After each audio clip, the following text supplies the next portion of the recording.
Hello, welcome to Board with Paint's vast The Mysterious Manor painting series. Today we'll be painting the Wraith. This should be a fairly simple miniature to paint since it's somewhat larger than the others and doesn't require too many colors. This will give us an opportunity to play around with some wet blending. For an overview of some of the equipment we'll be using, you can take a look at episode 1 where I cover this in some more detail. You can find a link to that in the description below. I've already prepared the miniature for painting by scraping off mold lines and filling in some of the gaps with some plastic putty.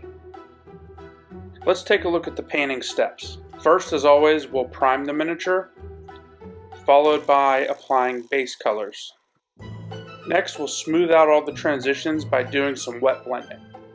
After that, we'll paint on some highlights and do some shading, and then we'll finish it off by painting the base and applying a matte varnish to protect the miniature. To start off with, we'll prime the miniature using a spray-on white primer. This varies from the method we used in the previous videos, where we sprayed on black and then white from above. This will help give us a smooth, solid finish on the initial colors and will provide a good basis for the wet blending we'll do later.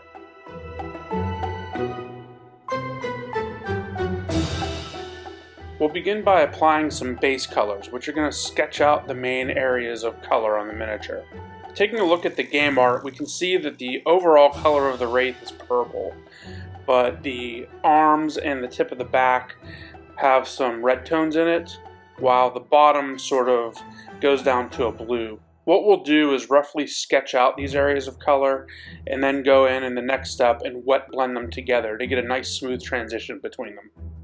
We'll begin by laying down some Genestealer Purple on most of the miniature, leaving the tips where we want the red and the blue to appear, still left with white primer. I decided to go with a larger brush for this since it holds more paint and precision is not really an issue this early in the process.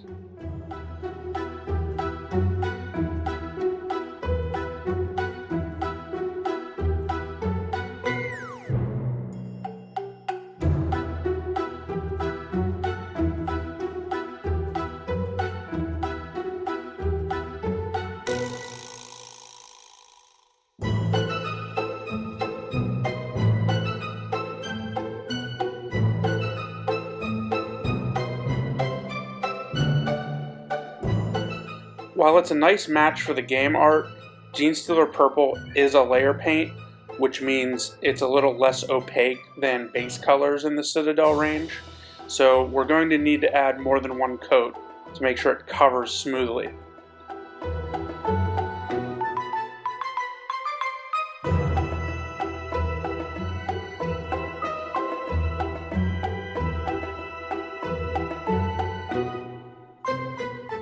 Here you can see we've covered everything except the hands and the tip of the tail. We'll blend those in a little bit later. Now we'll sketch in our pink with Screamer Pink from Citadel. This will go on the ridges of the back, the shoulders, and the hands. When applying this, you'll want to overlap the purple a bit. Don't leave any white showing between the two colors. I was initially going to just do the ridges with this, but then I decided it would look better if the pink were applied along more of the back and shoulders.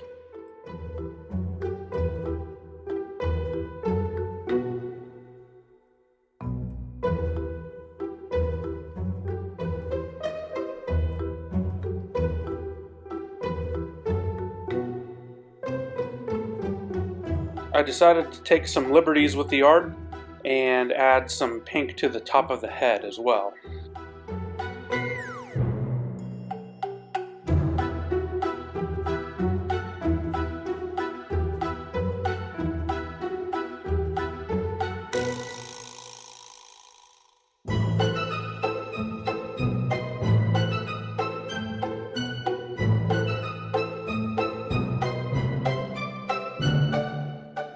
Next, we'll paint the lower part of the body and the tail with Macrage Blue.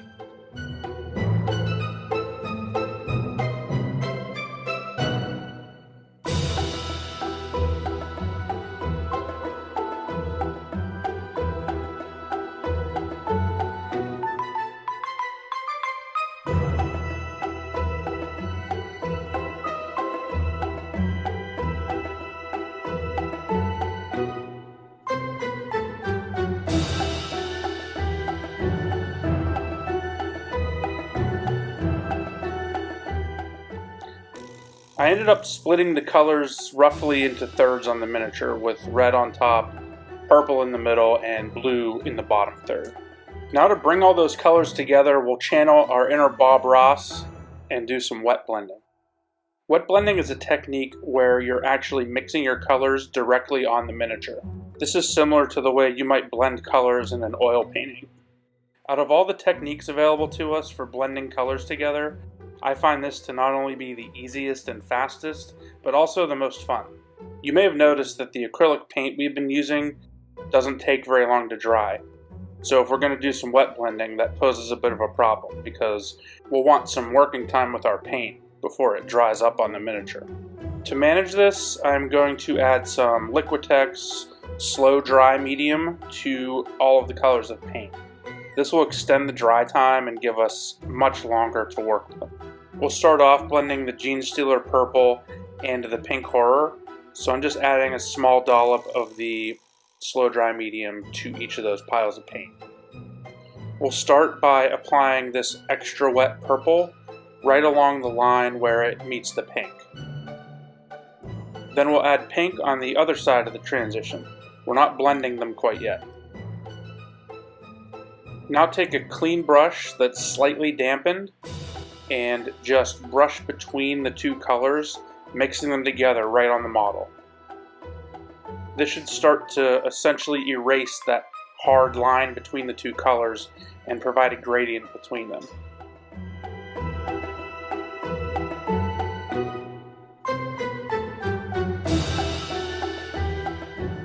I find it easiest to work section by section. That way I can keep track of where I am.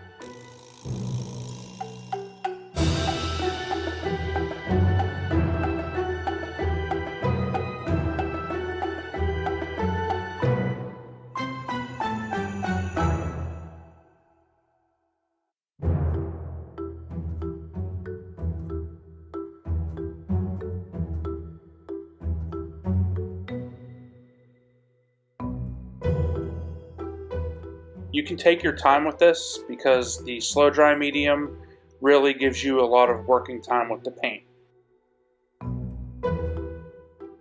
While it can be difficult, it is possible to wet blend without adding a slow dry medium. You'll just have to keep the area in which you work quite small and go section by section, because if you don't work fast, that paint will dry. And instead of blending, you'll start to pick up the paint you've already laid down, and it'll just look terrible.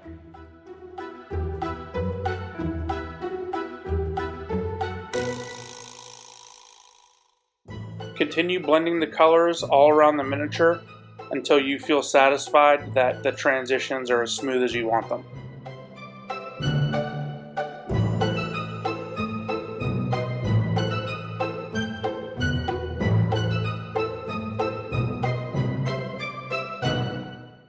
Don't forget to blend the hands onto the arms.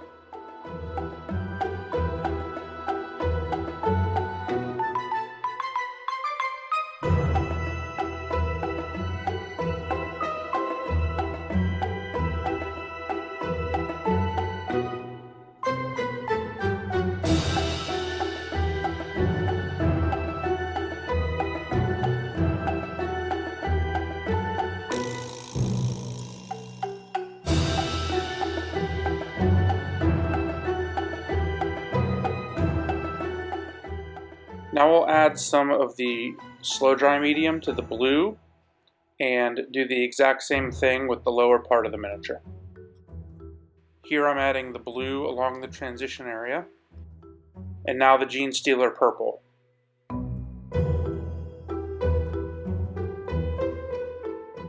Here I'm using a clean damp brush to blend the blue and purple together along the transitional area.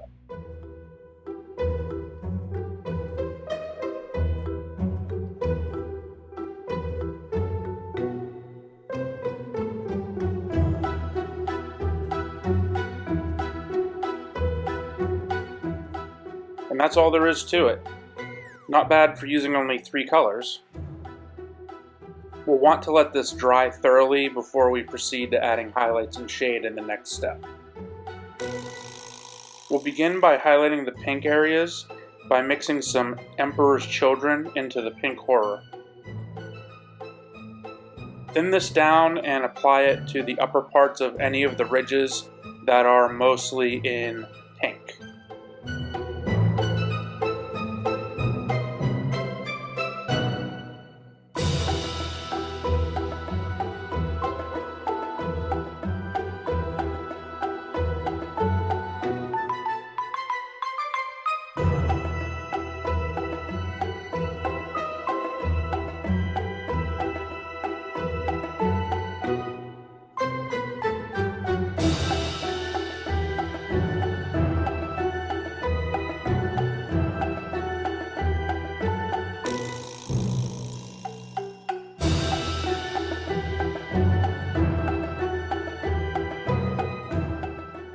We'll also want to put this on the tips of the fingers and top of the hands.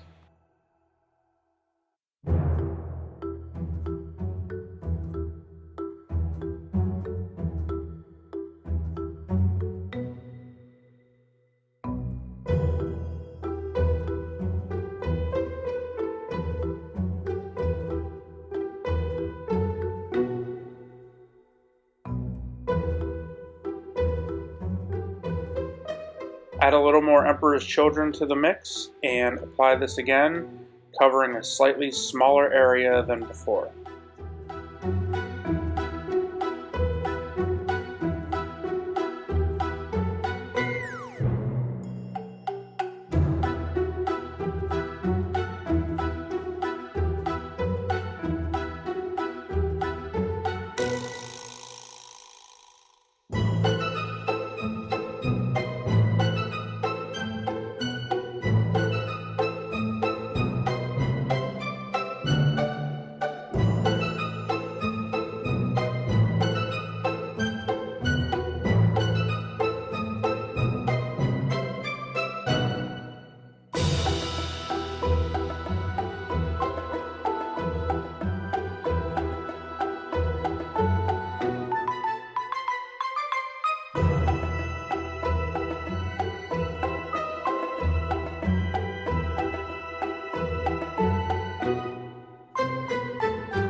Now we'll apply final highlight with pure Emperor's Children. This highlight will only cover the very tips of any of the highlighted ridges.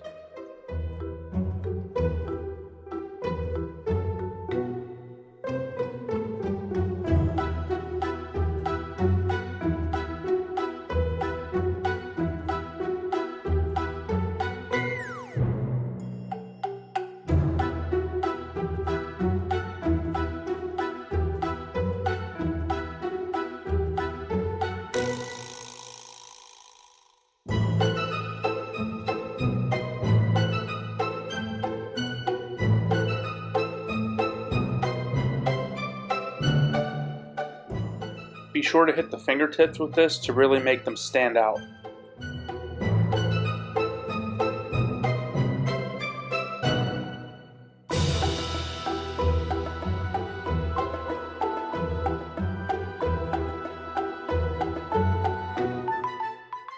Next, we'll deepen some of the shadows in the bottom part of the miniature by adding some Eldandil Violet to the Macrage Blue and thinning it into a glaze. Wick off any excess liquid on a paper towel so you can keep control over it.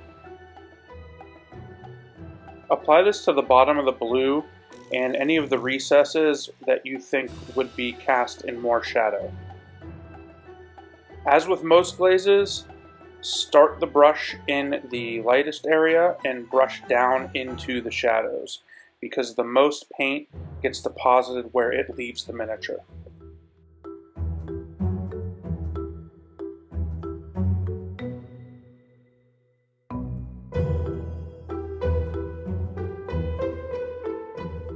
I'm bringing this up a little bit to shade underneath the arms where it would be cast in shadow.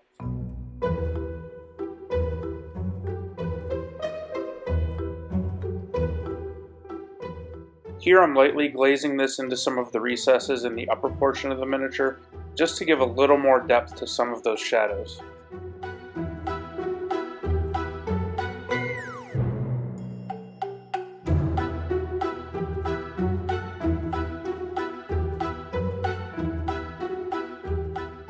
Now we'll paint the eyes and the mouth. We'll go for a sort of inner glow effect on these parts of the miniature. This isn't object source lighting per se, but it will give the impression that there is a light inside the Wraith's mouth and eyes. We'll begin by laying down a solid base coat of Mephiston Red on the eyes and mouth.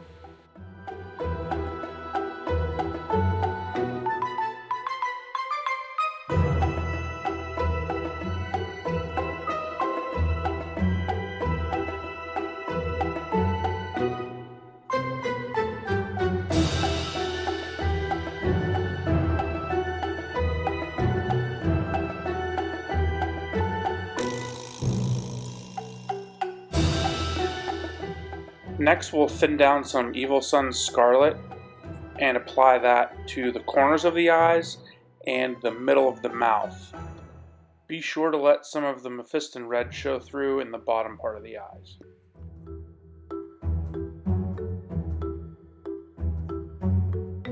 We'll apply this to almost the entire mouth, just leaving a sliver of Mephiston Red around the outside edge. We want to focus this more in the middle.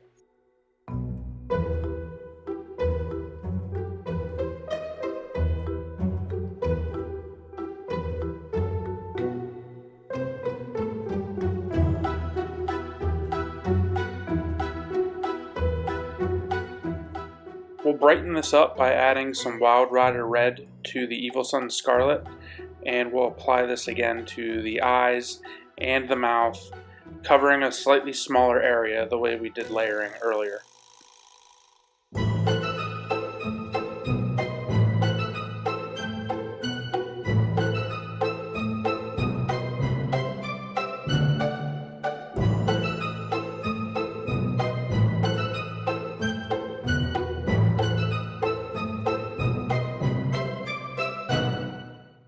This is pure Wild Rider Red.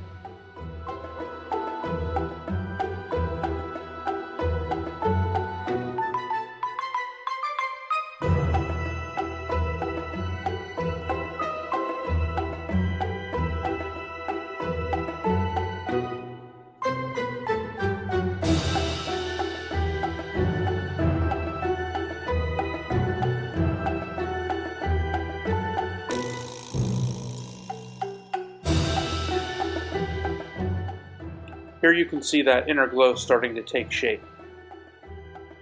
We'll go even brighter by adding some Vallejo Game Color Moon Yellow to the Wild Rider Red. We'll continue the process of adding smaller and smaller layers on top of the parts we've already painted.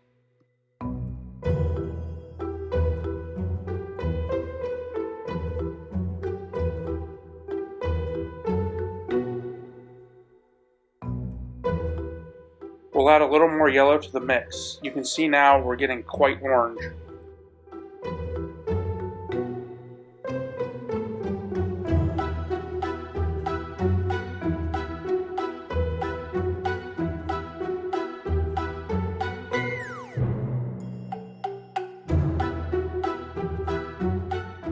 You can keep adding yellow to the mix, getting brighter and brighter until you feel like the effect is where you want it. For me, this will be the final layer, but if you want to boost that highlight even more, you could go as far as pure yellow to really brighten it up.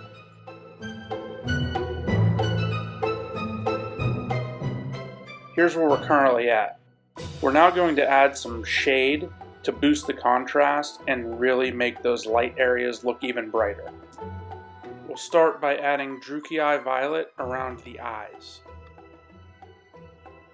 This is essentially dark lining just as we applied in the previous videos.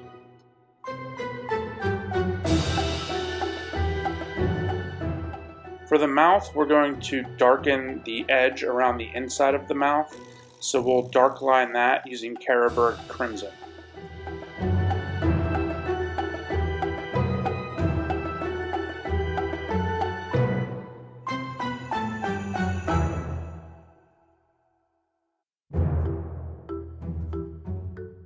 Here's the final result of the inner glow effect. To add some finishing touches to the face and give some more detail around the mouth and eyes, we're going to apply a little more of the Genestealer Purple just in some focused areas. I'm essentially outlining the creature's lips with this.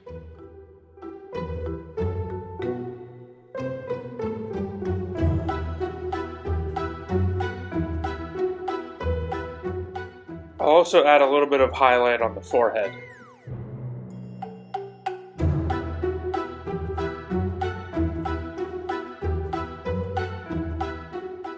To provide a small bump in contrast, I'm applying this again over a slightly smaller area, just to boost up the highlight a little bit.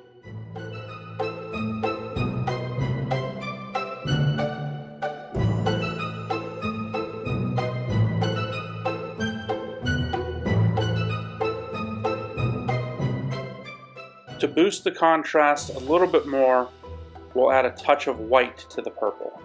I'm also adding some thinner medium to prevent the paint from going on too thick. We'll just apply this sparingly to the areas where we want the most intense highlights.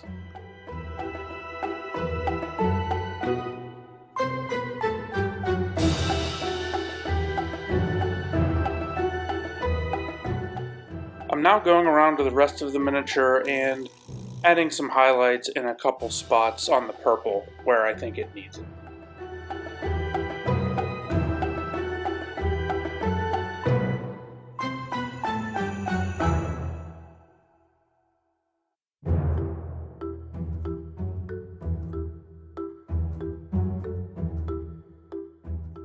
I decided to darken a few more of the shadows with some Druchii Violet. I'm reserving this for the darkest areas of shadow.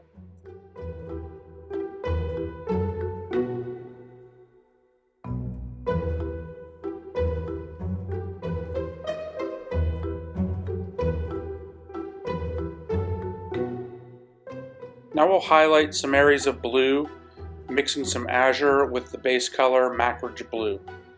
We'll apply this in a couple of layers on the tip at the end of the tail.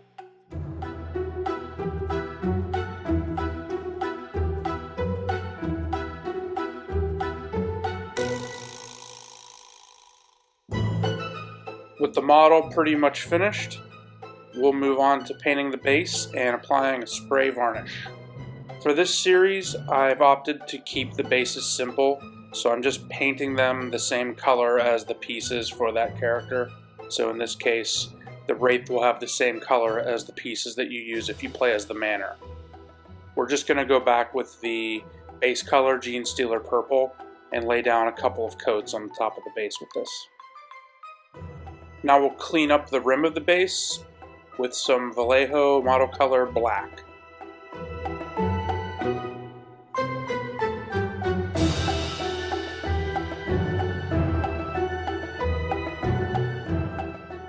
We'll use Druchii Violet to paint in a nice dark line to separate the model and the base visually.